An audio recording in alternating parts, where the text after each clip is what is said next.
بھائیوں سے اب پھر ایک درخواست، یہ غور سے سن لیں، سوالات تحریری صورت میں بھیجیں، کیونکہ ہم یہ جو نا ریکارڈنگ بعد میں دیکھنے والے بھائی پتہ کیا کہتے ہیں، وہ آپ جواب دے رہے تھے تو وہ تو ہم چلو سمجھ میں آیا کہ آپ نے جواب دیا ہے، سوال کرنے والے بھائی کا سوال تو آیا نہیں ریکارڈنگ میں، اب ہمیں کیا پتا ہے کہ آپ نے اس سوال کا صحیح جواب دیا ہے غلط دیا ہے؟ تو اس لیے ایک تو پہلی صورت میں سوال ہونا چاہیے تحریری، دوسرا یہ کہ اگر آپ کو لگتا ہے کہ میں آپ کے سوال کا صحیح جواب نہیں دے رہا ہوں، آپ کراس کوشچننگ کے لیے آپ کا ذہن بنتا ہے، بالکل آپ کر سکتے ہیں، لیکن کب یہ مجلس برخاست ہوگی آپ کے کراس کوشچننگ کے لیے ایک اور مجلس لگا لیں گے، تاکہ جو بھائی صرف اپنے سوالوں کے جواب حاصل کرنے کے لیے آئے ہیں وہ جواب حاصل کریں اور چلے جائیں، پھر آپ دو تین ایک بھائی جو بھی ہوگا اس کے لیے ہم علیحدہ بیٹھ جائیں گے، اور اگر کسی کو اس کے بعد والی اسٹیج کا بھی شوق ہوگا بحث مباحثے کا تو اس کے لیے بھی ہم بیٹھ جائیں گے، پھر الگ سے مسئلہ نہیں ہے، لیکن خالی کوئی جا کے باہر پھر یہ مت کہنا ہم تو گئے تھے مگر ہمیں جواب دیا نہیں، سمجھ رہے ہو بات کا، یہ کوئی مت کرنا، تو یہ سوالات دیتے ہیں۔ بسم اللہ۔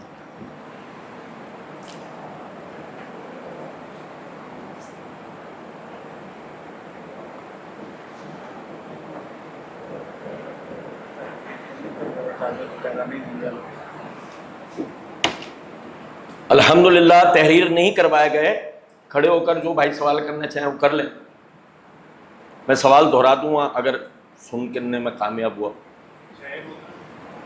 سب سے پہلے میرا سوال ہے جی جی، کہ کچھ دن پہلے محرم کے دنوں کے اندر جیو کے اوپر ایک پروگرام چلا ہے، اس میں نبی کریم صلی اللہ علیہ وسلم کے خاکے دکھائے گئے ہیں چہرے کے اوپر وہ روشنی سے لگا کے، اور یہ پاکستان کے آئین میں بھی لکھا ہوا ہے، آزاد ہائی کورٹ وغیرہ کا حکم بھی موجود ہے۔ جیو نیوز نے بھی اس کے اوپر معافی مانگی ہے، مرزا علی جیلوی نے اس بات پر تائید کی ہے، اس حوالے سے آپ اس پر روشنی ڈال دیجئے کہ جو شخص رسول اللہ صلی اللہ علیہ وسلم کی حرمت کے حوالے سے بھی اس کے اندر غیرت نہیں ہے، صحابہ کے مسئلے کے بارے میں ہم اس کو کیا سمجھائیں گے، اس پر روشنی ڈال دیجیے۔ اللہ تعالیٰ آپ کو جزائے خیر دے۔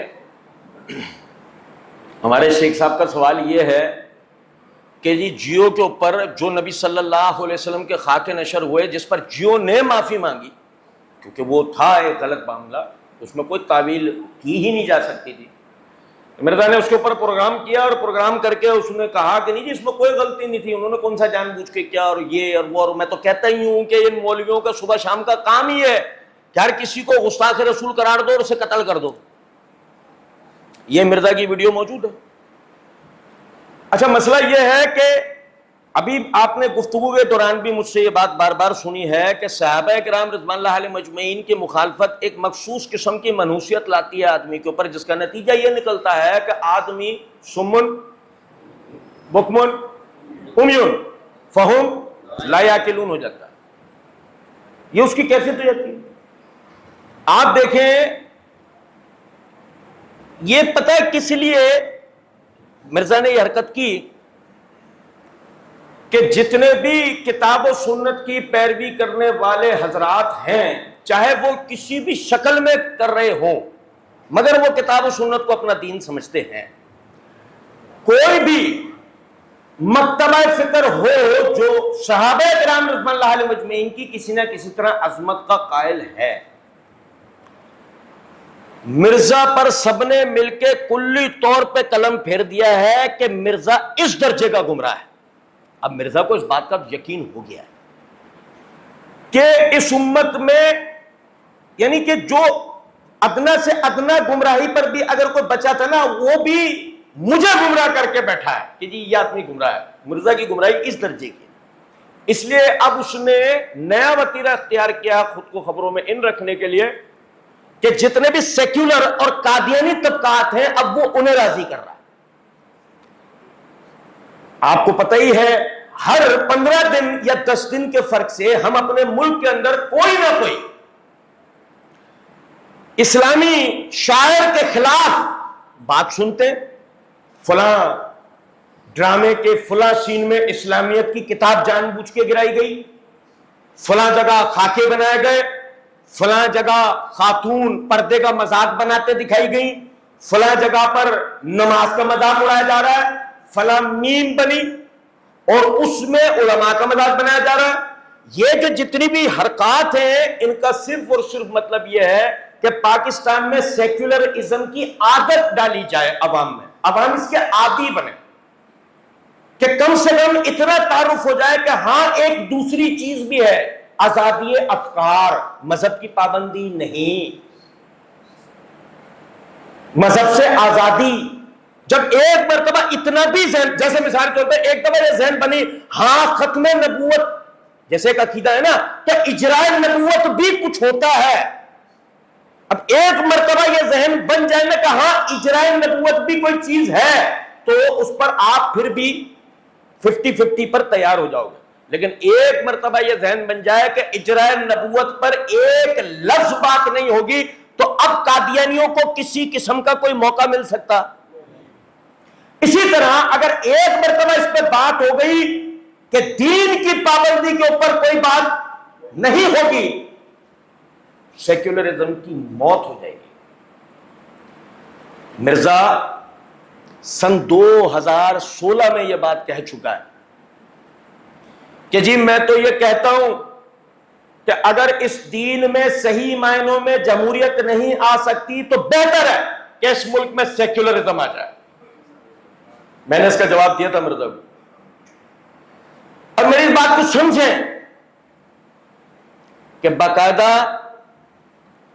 مرزا آج سے نہیں، سن 2009 سے جب سے اس کو شہرت ملنا شروع ہوئی، اور مرزا کے قبیل کے جتنے لوگ ہیں، مرزا کے قبیل کے جتنے لوگ، یاد رکھیے گا کہ جب انہیں شہرت ملنا شروع ہوئی تو انہیں باقاعدہ اپروچ کیا گیا، کانٹیکٹ کیا گیا ملحدین کی طرف سے، سیکولر طبقات کی طرف سے، قادیانیوں کی طرف سے انہیں اپروچ کیا گیا، اور اپروچ کر کے انہیں یہ ایجنڈا کچھ مراعات کے ساتھ پیش کیا گیا کہ جی آپ یہ کام کریں تو ہم آپ کا یہ مسئلہ، باہر پولیس موبائل کھڑی ہو جائے گی، 8 CTD کے گارڈ کھڑے ہو جائیں گے، پولیس والے ہوں گے، ہر 3-4 مہینے بعد ایک لڑکے کو نیچے لٹا کے تجھے سوئی چھپا دیں گے، مزید تیری سیکیورٹی بڑھ جائے گی۔ کرنا کیا ہے تجھے؟ تو اپنے سو کالڈ اسٹوڈنٹس کو یہ سمجھا مولوی غلط ہیں، مولوی غلط ہیں، مولوی غلط ہیں، مولوی غلط ہیں، مولوی غلط ہیں، مولوی غلط ہیں۔ پوچھو کیوں؟ اس کی وجہ یہ ہے کہ علماء کرام ہی تو سمجھائیں گے نا آپ کو کہ دین کی پابندی کیوں ضروری ہے، اور آزادی افکار یعنی سیکولرزم، ایتھیزم یعنی الحاد، یا ختم نبوت، قادیانیوں کی مخالفت، یہ آپ کے لیے کیوں ضروری ہے کہ اگر آپ نے اس کی پابندی نہیں کی تو آپ کو مستقبل میں کیا کیا نقصانات ہونے جا رہے ہیں۔ میرا بیٹا سیکولرزم پڑھ لے گا تو کیا ہو جائے گا؟ کچھ نہیں ہوگا۔ جب تم بوڑھے ہو جاؤ گے تو اولڈ اسکول میں پھینک جائے، کیونکہ اس میں ماں باپ کی عزت کس نے سکھائی تھی؟ اسلام نے۔ تم نے وہ پڑھایا نہیں، باقی سب تمہیں معاف، رہ لو گے اولڈ اسکول میں۔ سمجھ میں آ رہی؟ کتنی آسان سی بات ہے اگر آدمی سمجھنا چاہے تو، کتنے حالانکہ میں نے کہا نا میرا موضوع نہیں ہے، میں سوالات کو سمجھنا ہے، اس میں بہت ساری باتیں کی جا سکتی ہیں۔ اصل بنیادی چیز جو سمجھنے کی ہے وہ یہ، ہمیں اس قسم کے جتنے لوگ ہیں وہ سب ایک بات پہ مشترک نظر آئیں گے کہ دین کی وہ پابندی جو پابندی صحابہ تابعین تبع تابعین کرتے رہے، یہ کبھی بھی اس کے اوپر لوگوں کو رہنے نہیں دیں گے۔ جس کی انہوں نے پہلی سیڑھی آپ سے طے کروائی تھی کہ علماء غلط ہیں، دوسری سیڑھی طے کروائی تھی ان محدثین کے ختنے چیک کرو،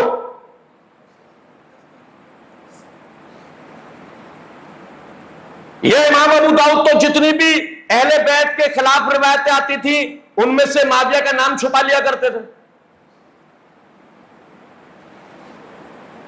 یہ امام بہقی تو وہ ہے کہ جس نے اپنی کتاب میں باقاعدہ جب دیکھا کہ یہ روایت بنو امیہ کی حقیقت واضح کر رہی ہے تو اس میں سے بنو امیہ کا نام ہٹا لیا۔ آہستہ آہستہ آہستہ اپنے سو کالڈ اسٹوڈنٹس کو کیا سمجھا رہا ہے؟ پہلے مولوی قابل اعتبار نہیں، اب محدثین قابل اعتبار نہیں، اگلی سٹیج صحابہ غلط تھے، لو بھائی صحابہ بھی اب قابل اعتبار نہیں، آخر میں کیا بچا؟ قرآن اور حدیث۔ مسئلہ نمبر 157 پارٹ 2 کے اندر ایک جگہ علی الحسن نقوی کو جواب دیتے ہوئے کہتا او جی یہ کیا شیعہ کا عقیدہ تحریف قرآن کا؟ میں صحیح مسلم سے ثابت کر سکتا ہوں قرآن میں رد و بدل ہوا ہے. میں نے اس کا جواب دیا ہے، آپ میرے چینل پہ جا کر اس ویڈیو کو دیکھ سکتے ہیں. اب سازش سمجھ میں آئی؟ بات کہاں سے شروع ہوئی تھی؟ مولوی غلط، محدثین غلط، صحابہ غلط، قرآن غلط. بچا کیا؟ میں بتاتا ہوں. میرے پاس کا اسکرین شاٹ بھی ہے. وہ فرنگی ہے نا، اس کی ایک ویڈیو کے نیچے ایک بندے نے کمنٹ کر رکھا تھا، کہنے لگا کہ میں پہلے ہے نا مرزا صاحب کو سننے لگا، اس سے میرے اندر آئی اہل بیت کی محبت، پھر میں نے آپ کو سننا شروع کیا، پھر میں بن گیا مومن. اب میں سب سے آزاد ہو کے آج ملحد ہوں. اور یہ ایک حقیقت ہے کہ جب ایک آدمی آہستہ آہستہ دین کی پابندیاں چھوڑتا جائے گا تو آخر میں بچے گا کیا؟ الحاد تو ہے بھائی.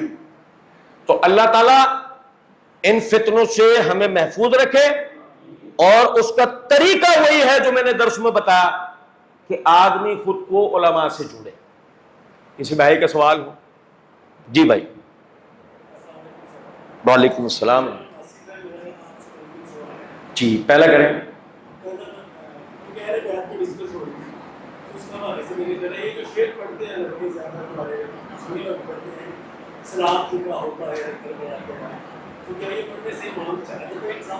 نہیں، یہ شعر ہی غلط ہے.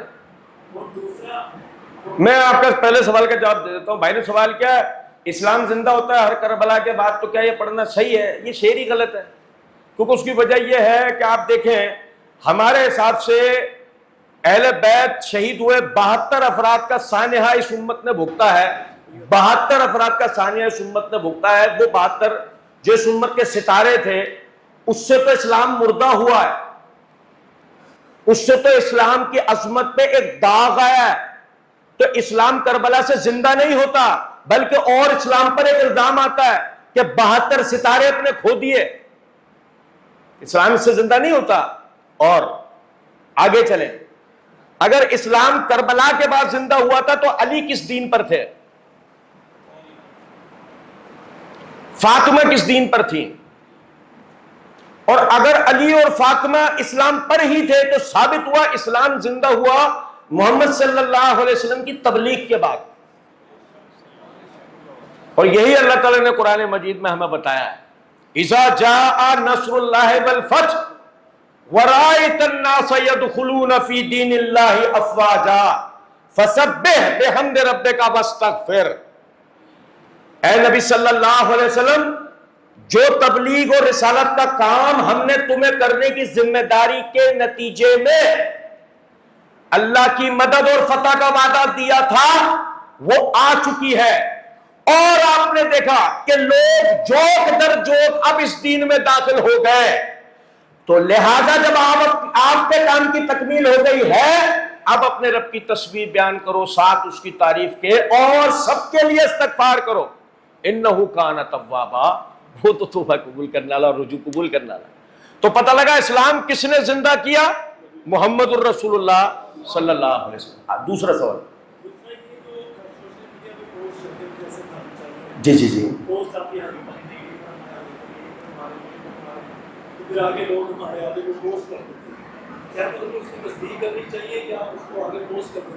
دیکھیں میں آپ کو ایک بات بتاؤں، مسلمات کی تصدیق نہیں ہوتی.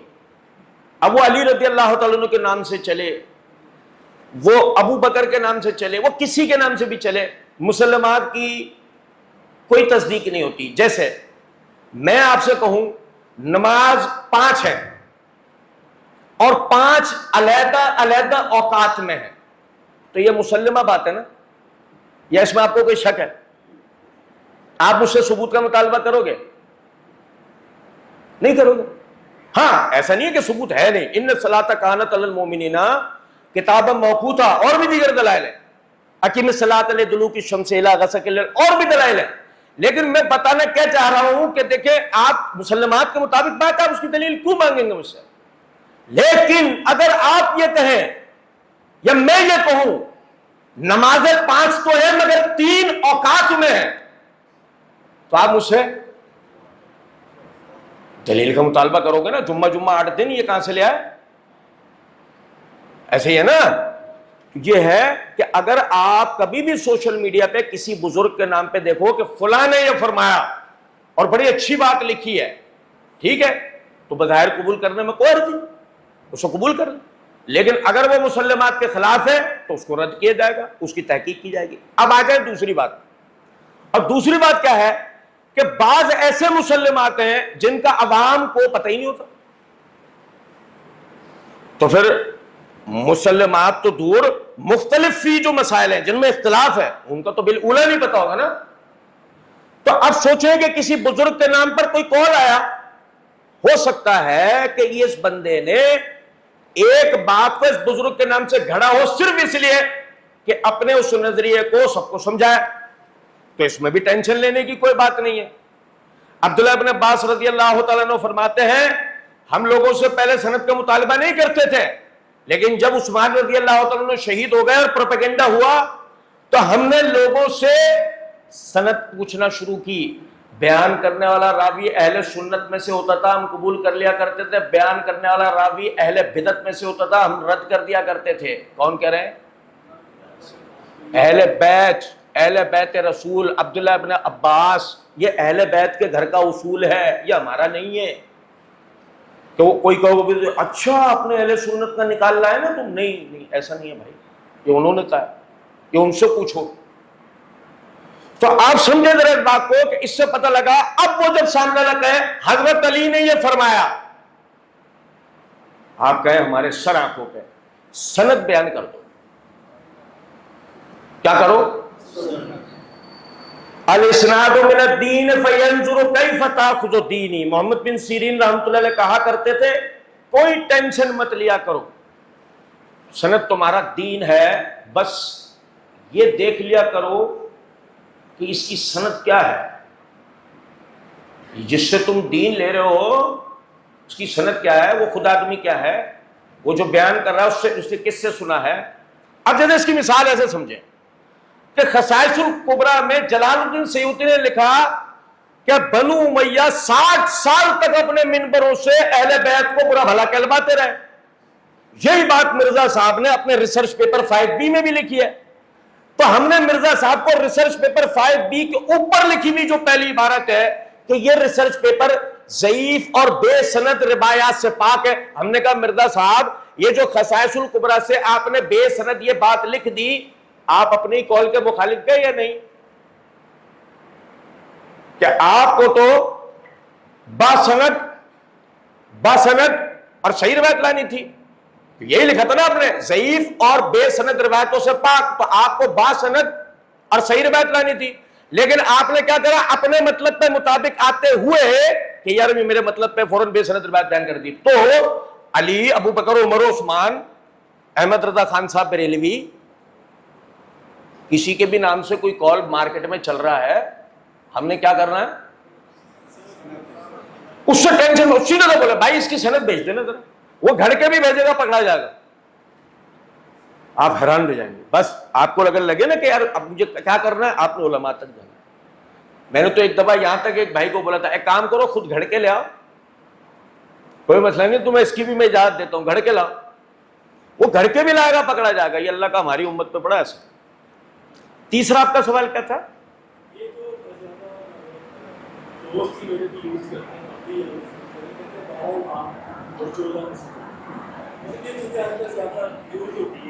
کیا یوز ہوتی ہے؟ 12 امام اور 14 کیا؟ 14 معصوم.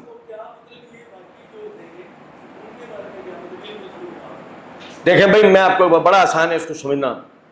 یہ جو ہم نے تقسیم کی 12 اماموں کی، اس میں پہلے کون ہے؟ نبی اکرم صلی اللہ علیہ وسلم. ٹھیک ہے، آپ والے سے لیتے ہیں. پھر علی ہے؟ نہیں 12 امام والوں کی بات ہوگی. پھر علی ہے؟ پھر کون ہونے چاہیے؟ حسن. انہوں نے حسن کا نام لیا. تو علی کے بھائی عقیل کیوں نہیں؟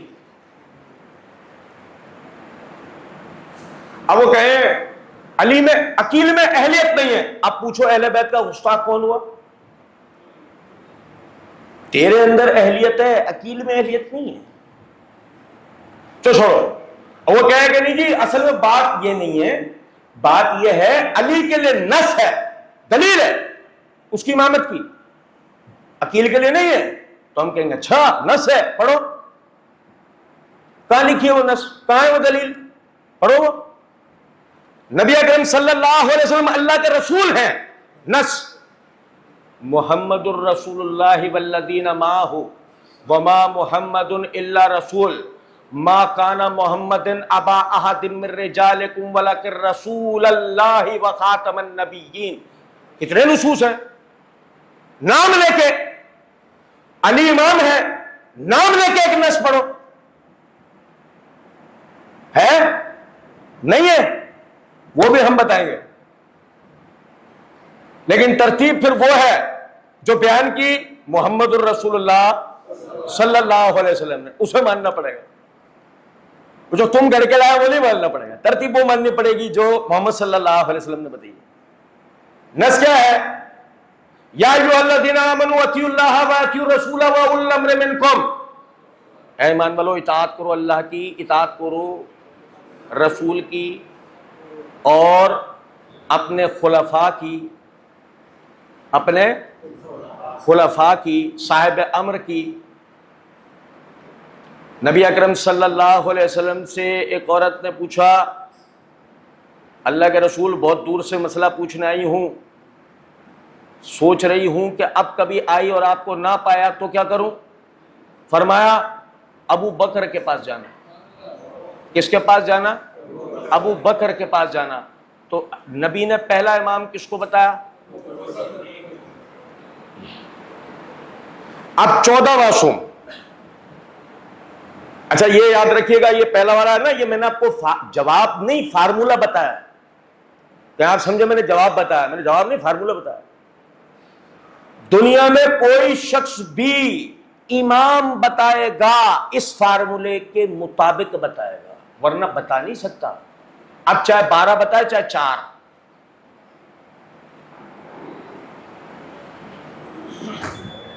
انا للہ و انا الیہ راجعون۔ ابلیس نے کہا میں دنیا میں کیلے بیچنے ہوں،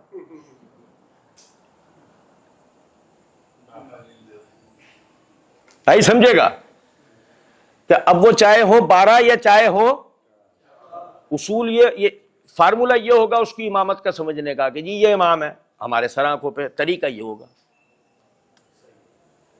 ٹھیک ہے۔ علی کے بعد حسن ہوئے، حسن کے بعد حسین ہوئے،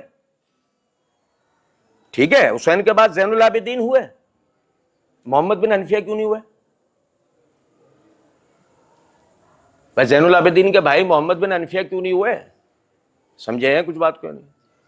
تو جب آپ نے اپنی مرضی کے امام بنائے تو بقیہ اہل بیت کی گستاخی کی یا نہیں؟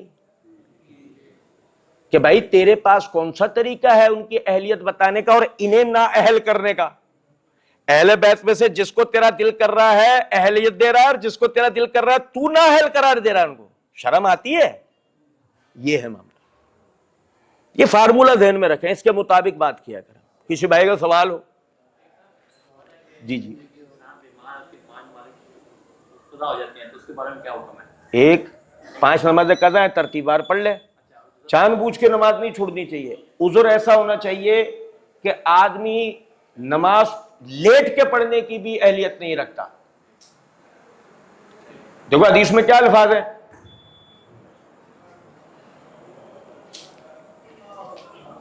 جبران بھائی کے چہرے پہ ہنسی آ گئی ہوگی، جبران بھائی کہاں ہیں؟ ابے جبران بھائی آئی نا ہنسی؟ ہاں۔ یہ جو روایت ہے کہ معاویہ رضی اللہ تعالیٰ کو خطاب کر رہے تھے، انہوں نے کہا کہ ہم خلافت کے کسی کے باپ سے زیادہ اہلیت رکھتے ہیں۔ عبداللہ بن عمر رضی اللہ تعالیٰ نے فرمایا کہ میرے دل میں آیا کہ میں کوئی بات کروں، پھر فتنے کے ڈر سے میں خاموش رہا۔ اس کی تھوڑی وضاحت۔ حدیث اصل میں اس طریقے سے ہے، یہ بھائی نے سوال کیا کہ معاویہ رضی اللہ تعالیٰ عنہ نے مدینے میں ایک مرتبہ خطبہ دیتے ہوئے کہا کہ خلافت کا کوئی اگر خود کو ہم سے زیادہ حقدار سمجھتا ہے تو وہ کھڑا ہو سر اٹھائے۔ تو عبداللہ بن عمر رضی اللہ تعالیٰ عنہ کہنے لگے کہ میرے دل میں آیا کہ میں اپنی چادر کسوں اور معاویہ کو جواب دوں کہ جن لوگوں نے تجھ سے اور تیرے باپ سے اس دین کے معاملے میں جنگ کی وہ تجھ سے زیادہ اہلیت رکھتے ہیں، پھر میں مسلمانوں کے درمیان کوئی فتنہ نہ ہو جائے اس ڈر سے خاموش رہا۔ تو وہ اعتراض کرتے ہیں کہ جی معاویہ رضی اللہ تعالیٰ عنہ نے عبداللہ بن عمر اور ان کے والد عمر بن الخطاب رضی اللہ تعالیٰ عنہ کی گستاخی کی۔ یہ ہے سوال۔ اچھا اب اس میں ذرا سمجھے گا بات کو نا، اس کو میں دو طریقے سے سمجھنا چاہیے۔ اس کا پہلا طریقہ یہ ہے، پہلی بات یہ ہے کہ آپ کو یاد ہوگا کہ ثقیفہ بنو ساعدہ کے اندر ابتدا کے اندر انصار جمع ہوئے تھے اور وہ اپنے میں سے ایک کو امیر چننے لگے تھے، کیونکہ انصار کو یہ پتہ نہیں تھا، یعنی انصار یہ سمجھتے تھے کہ امیر ہمارے اندر سے بھی مقرر کیا جا سکتا ہے۔ تو اس وقت ابو بکر عمر رضی اللہ تعالیٰ عنہما وہاں پہنچے اور انہوں نے آ کر بتایا کہ الائمۃ من القریش، خلیفہ ہمیشہ قریش میں سے چنا جائے گا، وہ کبھی بھی غیر قریشی نہیں ہو سکتا، ٹھیک ہے۔ تو یہ جو فتنہ تھا یہ پہلے دن اس حدیث کے سننے کے بعد رفع ہو گیا، لیکن مسئلہ یہ ہے وہ ایک جنریشن تھی جو اپنی عمر گزار کے جا رہے تھے اور نئی جنریشن آ رہے تھے۔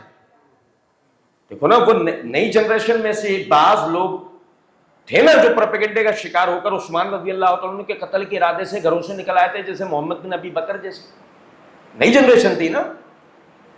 تو سمجھے ذرا اس بات کو کہ باقاعدہ معاویہ رضی اللہ تعالیٰ عنہ مدینہ ہے اور آپ کو پتا تھا کہ وہ فتنہ ابھی تک مکمل طور پہ ختم ہوا نہیں ہے، اب بھی ان میں بعض لوگ ایسے ہیں جو یہ سمجھتے ہیں کہ خلافت میں کوئی بھی کھڑا ہو سکتا ہے، یعنی خلافت کے لیے افغانستان سے بھی کوئی کھڑا ہو سکتا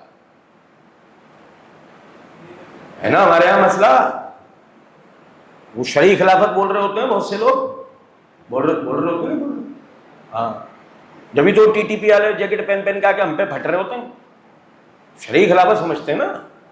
سنیں اب بھائی کیا ہے، معاویہ رضی اللہ تعالیٰ عنہ نے مخاطب کر کے کہا تم میں سے جو شخص بھی خود کو اس معاملے میں ہم سے زیادہ حقدار سمجھتا ہے، یہاں ہم سے مراد کون ہے؟ قریش۔ تم میں سے جو کوئی بھی، تم میں سے موبائل اپنے کھول کے رکھیں تھوڑی دیر تک، اب یہ ہوتا رہے گا۔ جبران بھائی کی چہرہ دیکھیں، ہم جہاں بھی درس کے لیے جا رہے ہیں وہاں آخر میں ابلیس یہی کر رہا ہے، اور عبدالصبور بھائی کے چہرے پہ بھی مسکراہٹ آ گئی ہوگی، انہیں تو میں یہاں آنے سے پہلے بتا کے آیا ہوں سارے واقعات۔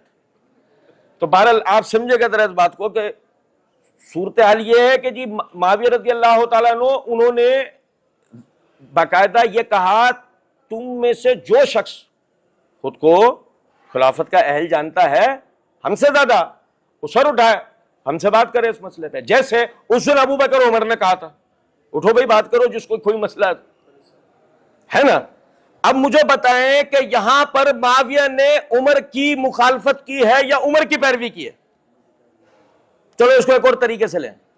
صحیح مسلم کے اندر حدیث کتاب الامارت کے اندر کہ جب عمر رضی اللہ تعالیٰ عنہ زخمی ہوئے اور سب کو اس بات کا یقین ہونے لگا کہ شاید اب آپ زندہ نہیں رہیں گے، تو آپ کے پاس تمام لوگ آئے اور آ کے کہنے لگے حضرت اپنے بعد شورا کا انعقاد کر دی، بتا دیجئے شورا کے افراد کون کون ہیں۔ تو عمر رضی اللہ تعالیٰ عنہ نے نام لکھوانے شروع کیے، سب کے نام لکھوا دیے۔ اب کہنے والے کہنے لگے حضرت آپ نے اپنے بیٹے عبداللہ کا نام تو لکھوایا نہیں، عبداللہ بن عمر رضی اللہ تعالیٰ عنہ، ان کا تو نام لکھوایا نہیں آپ نے۔ وہ کہنے لگے کہ عمر کے گھرانے کے جس فرد کو اللہ رب العزت نے خلافت کی ذمہ داری دی وہ میں ہوں، کہ جو اب قیامت کے دن اللہ کی بارگاہ میں اس خلافت کے لیے جواب دہ ہوگا۔ میرے بعد اب میں نہیں چاہتا کہ میرے خاندان کا کوئی اور فرد اللہ کی بارگاہ میں جواب دہ بنے، لہذا عبداللہ بن عمر کو اس میں شامل نہیں کرنا۔ تو اگر عبداللہ بن عمر چادر باندھ لیتے تو معاویہ یہ حدیث سنا دیتے کہ حضرت آپ جذبات میں تو آ رہے ہیں کہ آپ کو ایسا لگا کہ میں نے آپ کو مخاطب کیا، جبکہ میں نے آپ کو مخاطب، کیونکہ آپ مخاطب شرعی اعتبار سے نہیں ہو سکتے۔ علیکم بسنتی و سنت الخلفاء الراشدین المہدیین، تم پر میرے آرڈیننس اور میرے بعد میرے خلفاء راشدین کے آرڈیننس لازم ہوں گے۔ عمر کا آرڈیننس کیا تھا؟ عبداللہ اب حکومت میں کھڑا نہیں ہوگا، اس لیے معاویہ پہلی فرصت میں آرڈیننس دکھاتے نا کہ حضرت آپ کو تو پتا ہونا چاہیے۔ نہیں سمجھے؟ اور کسی بھائی کا کوئی سوال ہو؟ جی جی جی ان میں سب لوگوں نے ایک بات یاد کی کہ وہ جس مجمع میں بیٹھتے ہیں وہ یہی کہتے ہیں کہ حضرت عمار یاسر کے بارے میں رسول اللہ صلی اللہ علیہ وسلم نے فرمایا تھا کہ آپ کی جو شہادت ہے یا آپ کی جو موت ہے وہ باغی لوگ کیا جی جی ان کی جو شہادت ہے حضرت کی معاویہ کے عالم دور میں ہوئی تو جی اس لحاظ سے وہ ان کو ذمہ دار ہے. جی جی اس بارے میں پہلے تو یہ بتائیں کہ یہ حدیث ہے بھی یا اس بارے میں حضور نے فرمان جاری نہیں کیا اپنا, اگر کیا ہے تو پھر اس کی حقیقت کیا؟ دیکھیں اس کو ذرا سمجھیے گا. نبی اکرم صلی اللہ علیہ وسلم کی حدیث ہے اے عمار تجھے باغی جماعت شہید کرے گی. بھائی موبائل جلا کے رکھیے گا, آپ کو لگے گا لائٹ دوبارہ جائے گی. دیکھنا کوئی ابلیس کھڑا ہوا ہے نا باہر جھنڈا لے کے, اس نے بولا اچھا تم سب کچھ کر لو گے اور میں کھڑا دیکھتا رہوں گا, یہ کیسے ممکن ہے؟ اچھا دیکھیں یہ جو عمار بن یاسر رضی اللہ تعالیٰ عنہ والی روایت ہے نا بھائی, توجہ سنیے گا سب بھائی. نبی اکرم صلی اللہ علیہ وسلم نے فرمایا عمار تجھے باغی جماعت شہید کرے گی, تو انہیں جنت کی طرف بلا رہا ہوگا اور وہ جہنم کی طرف بلا رہے ہوں گے. نہیں سمجھے؟ اب دیکھیں پتہ یہ لگا کہ عمار رضی اللہ تعالیٰ عنہ کے مقابل جو لوگ ہیں وہ جہنمی ہیں. بھائی جہنم کی طرف بلانے والا کون ہے؟ جہنم کی طرف بلانے والا کون ہے؟ جہنمی ہے نا, ہو گیا یا نہیں؟ بھائی دیکھو حدیث کے اندر الفاظ ہیں جس شخص نے کسی گناہ کے کام کی طرف رہنمائی کی اور عمل کرنے والے نے اس پر عمل کیا تو اب اس کو بھی اتنا ہی عذاب ملے گا جتنا عمل کرنے والے کو ملے گا, رہنمائی کرنے والے کو بھی اتنا عذاب ملے گا. اب آپ سمجھیں کہ اگر میں کہوں کہ جی حدیث عمار کا مصداق معاویہ رضی اللہ تعالیٰ عنہ اور ان کے ساتھی ہیں, تو پھر مجھے ماننا پڑے گا معاویہ رضی اللہ تعالیٰ عنہ اور ان کے ساتھی کون ہیں؟ جہنمی ہے. علمی بات کریں ہے نا. تو ہم میں سے اگر کوئی شخص معاویہ, دیکھو علمی بات کر رہا ہوں, عقیدتی بات نہیں کر رہے, ٹینشن مت لینا, آپ کو کوئی کچھ نہیں بولے گا میری گارنٹی. ہم میں سے جو شخص بھی معاویہ رضی اللہ تعالیٰ عنہ اور ان کا ساتھ دینے والوں میں سے کسی کو اگر جہنمی سمجھتا ہے ہاتھ کھڑا کرے.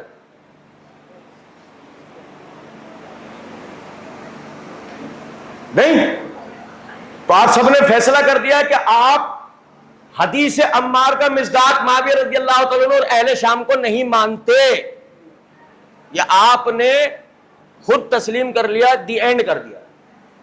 ٹھیک ہے, اب آ جائیں دوسری بات کی طرف. دوسری بات یہ ہے کہ اس حدیث کا مصداق سب سے پہلے اہل بیت نے کیا لیا ہے؟ بھائی فہم اہل بیت حجت ہے نا. سب سے پہلے دو افراد وہ آئے, مستدرک حاکم میں روایت ہے, وہ آئے عبداللہ ابن عباس رضی اللہ تعالیٰ عنہ کے پاس. عبداللہ ابن عباس کون ہے؟ چچا عباس کے لڑکے, سچے سید, جھوٹے سید نہیں, سمجھتے ہیں جھوٹے سید میراثی, ہاں سچے سید بتا رہا ہوں میں آپ کو, سچے سید. ابھی تو سورہ توجہ سے, سچے سید ہے نا, سچے سید ہے نا. ہاں اچھا جی کیا ہوا؟ ان کے پاس آئے, آ کر کہنے لگے کہ حضرت خوارج کے بارے میں ہمیں حدیث سنائیں. کیا کہا؟ خارجیوں کے بارے میں ہمیں حدیث سنائیں. اچھا بھائی خارجی وہی ہے نا کہ جنہوں نے علی رضی اللہ تعالیٰ عنہ سے قتال کیا, علی رضی اللہ تعالیٰ عنہ نے ان کو قتل کر دیا, کسی ایک کو چھوڑا نہیں نا, سب کو مارا آپ نے. اب آپ دیکھیں انہوں نے کہا کہ ہم سب مسجد نبی کی تعمیر میں مصروف تھے اور ہم ایک ایک اینٹ اٹھا کے لے کے آ رہے تھے, اور عمار دو دو اینٹیں اٹھا کے لے کر آ رہے تھے. نبی صلی اللہ علیہ وسلم نے یہ دیکھا تو آپ نے کہا اے عمار تیرے لیے خرابی ہو, تجھے ایک باغی گروہ شہید کرے گا, تو انہیں جنت کی طرف بلا رہا ہوگا اور وہ جہنم کی طرف بلا رہے ہوں گے. لو جی اہل بیت نے بتایا کہ یہ باغی گروہ سے مراد یہاں پر کون سا گروہ ہے؟ خوارج کے گروہ ہے. یہ ہو گیا. اب تیسری بات سنیں. تیسری بات یہ ہے کہ مرزا جہلمی نے ریسرچ پیپر 5B کے صفحہ 8 کے لائن نمبر 5 کے اوپر یہ بات کہی ہے کہ صحیح بخاری کی حدیث میں ہے کہ سیدنا عبید اللہ بن عدی بن خیار کا بیان ہے کہ میں نے باغیوں کے کیے گئے محاصرے کے دوران سیدنا عثمان کی خدمت میں حاضر ہوا. پھر وہ پوری روایت اس نے نقل کی ہے.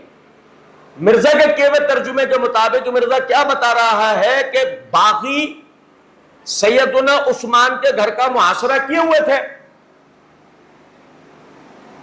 جس سے ثابت یہ ہوا کہ باغی پہلے سے موجود تھے. تو جب نبی صلی اللہ علیہ وسلم نے کہا تجھے باغی جماعت شہید کرے گی، تو آپ یہ نہیں کہہ رہے ہیں کہ تجھے شہید کرنے سے ثابت ہوگا کہ وہ باغی ہیں، بلکہ وہ باغی پہلے سے ثابت شدہ ہوں گے. تو پہلے سے ثابت ہے کہ وہ کون لوگ ہیں؟ عثمان کے گھر کا محاصرہ کرنے والے. اب جو عثمان رضی اللہ عنہ کے گھر کا محاصرہ کرنے والے اور عثمان رضی اللہ عنہ کو شہید کرنے والے، جب بھی کوئی آدمی حدیث عمار کا مصداق اہل شام کو بتانے لگے تو اس کو کہیں بھائی جان آپ کے لیے ایک پپی ادھر اور ایک ادھر. بھائی عرب دیتے ہیں نا، کہیں آپ وہ آسٹریلیا والا قانون مت سمجھ لینا. ہاں، تو یہ سمجھنے کی بات ہے کہ باقاعدہ یہ جو باغی عثمان رضی اللہ عنہ کو شہید کر گئے، کہاں گئے؟ ہم بلیک ہاک ہیلی کاپٹر میں آئے تھے، سوار ہوا امریکہ چلے گئے. نہیں پوچھو نا کہاں گئے.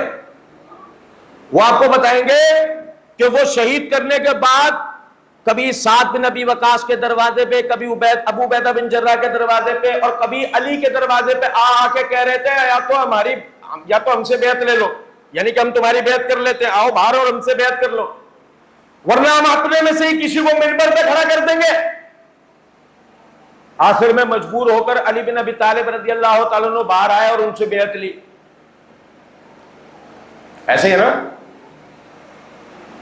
پھر وہ سارے کے سارے ٹرین میں سوار ہوئے اور سکھر چلے گئے. کہاں تھے وہ لوگ؟ وہ یہ مالک اشتر وغیرہ یہ سب وہیں تو تھے. کہیں گئے مدینے سے نکل گئے؟ نہیں. پھر کیا ہوا؟ جمل کا واقعہ ہوا تو یہ سب علی کا ساتھ چھوڑ گئے کہ نہیں تم حضرت عائشہ کے خلاف جا رہے ہو. ارے یہی تو وہ چاہتے تھے. تو وہ فوراً تیار ہو گئے اور چلو. اب وہ علی کے ساتھ جبل میں چلے گئے. پھر واپس آئے تو کہا کہ چونکہ تم نہیں لڑے، تم عزت و احترام سے عائشہ کو لے آئے، اب ہماری تمہاری نہیں بنے گی. نہیں، پلان بھی، ہمیں تو اپنا کام کر رہا ہے. بھائی خود کا شملاور کیا کرتا ہے؟ دروازے میں پھٹنا پڑے وہی پھٹ جاتا. کیا آئے ہی مرنے ہوں تو پھٹنا تو ہے نا، یہ تھوڑی کہ نہیں آ رہی ہے، اچھا آج نہیں آئے چلو کل آتا ہوں، ایسے تو نہیں ہوتا نا. تو نتیجے میں آپ سمجھے گا ذرا بات کو کہ باقاعدہ بھائی انہوں نے صفین میں بھی سوار ہو کر آ گئے. وہ آ گئے. اب صفین میں آتے وقت پلان بی کیا تھا؟ پلان بی یہ تھا کہ عمار کو باغی جماعت شہید کرے گی. اوہو، یہ ہو گیا بہترین کام. اب میدان میں جائیں گے، اپنی تلوار سے شہید کریں گے. اب توجہ سنیں، میدان میں آج جائیں گے، اپنی تلوار سے شہید کریں گے عمار کو. الزام خود بخود کس پہ جائے گا؟ کس پہ جائے گا؟ معاویہ اور اہل شام پہ. علی کو تو کوئی پوچھے گا ہی نہیں نا کہ عمار تو ان کے ساتھ آئے تھے. اب الزام کس پہ جائے گا؟ سمجھ گئے یہاں تک؟ اب کسی آنے والے نے آ کر، اور یہ بھی یہ یہاں پہ اگر میں بھول جاؤں تو مجھے یاد دلانا، یہ جملہ یاد رکھو. اب کسی آنے والے نے آ کے معاویہ سے قتل عمار کے بعد کہا، یہ جملہ یاد رکھنا، میں بھول جاؤں تو یاد دلانا. طبقات الکبریٰ امام ابن سعد کی اس میں روایت موجود ہے، عمار مدینے میں بیمار پڑے، معاویہ بھاگتے ہوئے عیادت کے لیے گئے. ابھی کا واقعہ نہیں ہے یہ، صفین کا واقعہ نہیں، یہ جمل کا واقعہ نہیں، یہ خلافت علی کا واقعہ نہیں، یہ نبی صلی اللہ علیہ وسلم کے زمانے کا واقعہ ہے. یہ حد مار کا ابو بکر عمر عثمان کے زمانے کا واقعہ ہے. عمار بیمار ہوئے، بھاگتے ہوئے معاویہ گئے اور جا کر ان کی عیادت کی. اب جو ساتھ آپ کے ساتھی تھا اس نے باہر نکل کے حیرت سے کہا حضرت اتنا پریشان کسی بیمار پہ میں نے آپ کو پہلے کبھی نہیں دیکھا, آپ عمار پہ اتنا پریشان کیوں ہے؟ جواب میں کہنے لگے میں نے نبی اکرم صلی اللہ علیہ وسلم سے سنا ہے عمار تجھے ایک باغی جماعت شہید کرے گی, عمار کا مال لوٹنے والا اور اس کو قتل کرنے والا دونوں جہنمی ہیں. تو عمار کی حدیث کا راوی تو خود معاویہ ہے. سمجھو بات کو یہ نہیں, معاویہ کو کون سنے گا یہ حدیث؟ وہ چو آگے کہہ رہا ہے مسند احمد میں حدیث ہے. اور سنو باقاعدہ اب آنے والا جو میں بتا رہا تھا جملہ کہ مجھے یاد دلانا, اب آنے والا آیا اور آگے کہہ رہا ہے معاویہ تمہیں پتہ لگا عمار شہید ہو گئے؟ انہوں نے کہا تو کیا کروں؟ بھائی توجہ سنو توجہ سے, جب تک ذہن علمی طور پر نہیں جاگتا یہ باتیں سمجھ میں نہیں آتی. جب تک ذہن عقیدت کے نشے میں پڑا رہتا ہے بندے کو ایسے ہی لگتا ہے کہ یہ کوئی بڑی گستاخانہ بات ہے. نہیں, یہ حقیقت ہے. وہ آ کے کہنے لگا آپ کو پتہ ہے ادھر عمار شہید ہو گئے؟ معاویہ نے کہا ہاں تو. کہنے لگا کہ وہ آپ سے لڑنے آئے تھے. معاویہ رضی اللہ تعالیٰ نے کہا عمار کو انہوں نے قتل کرا جو انہیں لے کر آئے تھے, اور آپ بتاؤ نہیں تو چلو ریورس کر کے پیچھے چلتے ہیں, یہیں سے ہم دوبارہ کہانی کو پیچھے لے جاتے ہیں ایک دم سے. اور میرا سوال کہ جن لوگوں نے عثمان رضی اللہ عنہ کا محاصرہ کیا وہ کیا بلیک ہاک میں بیٹھ کر امریکہ چلے گئے تھے؟ کہاں تھے؟ اللہ کی قسم کربلا میں جو لوگ اکٹھے ہوئے تھے اہل بیت کو شہید کرنے, وہ ہمارا سفید والا بھائی ذاکرین ہمارے پاس دو قسموں میں پائے جاتے ہیں. ذاکرین ہمارے پاس دو پیکٹوں میں پائے جاتے ہیں, سفید اور کالا. سفید کالے والے تو سمجھ گئے, بڑے پائیدار ہیں, ہر محرم میں کھولو جیسے کہ تیسے, بس بدبو آتی رہتی ہے جب بھی کھولو گے بدبو. وہ ان کے اندر کے کیمیکل کا مسئلہ ہے. اور جو گورے والے ہیں وائٹ والے جو محرم میں کھولو تو ذاکر ہیں اور ربیع الاول میں کھولو تو نعت خواں ہیں, اور عام دنوں میں کھولو تو مجاہد ہیں. ایسی سیاست بتائیں گے آپ کو, ایسی تو فوج کو نہیں آتی. ایسے ہے نا, وہ بیچارے پلہ مچھلی ہیں, بہاؤ کے ساتھ تیرتے رہتے ہیں, کہیں بھی لے جاؤ. کوئی غیرت نہیں, کوئی شرم نہیں, کوئی منہج نہیں, کوئی طریقہ نہیں, کوئی اپنے اسلاف کی پیروی نہیں. بس کبوتر کی طرح آنکھیں بند رکھو, ہر خطرے کو جانے دو. ایسے ہی ٹھیک ہے. اب آپ سمجھے گا محرم میں انہوں نے کربلا سنانا شروع کیا اور ہم پہ اعتراض کرنا شروع کیا کہ لو جی محرم میں بھی تم شہادت عثمان بتا رہے ہو. تو ہم کہتے ہیں تم کربلا کا واقعہ کس لیے سنا رہے ہو کہ یہ قاتلین عثمان کا پتہ لگے, قاتلین حسین کا پتہ لگے, قاتلین حسین نے جو ظلم کیا وہ پتہ لگے. تو ہم تمہیں قاتلین حسین بتا رہے ہیں. ہم تمہیں کون بتا رہے ہیں؟ قاتلین حسین. آ رہی ہے سمجھ میں بات؟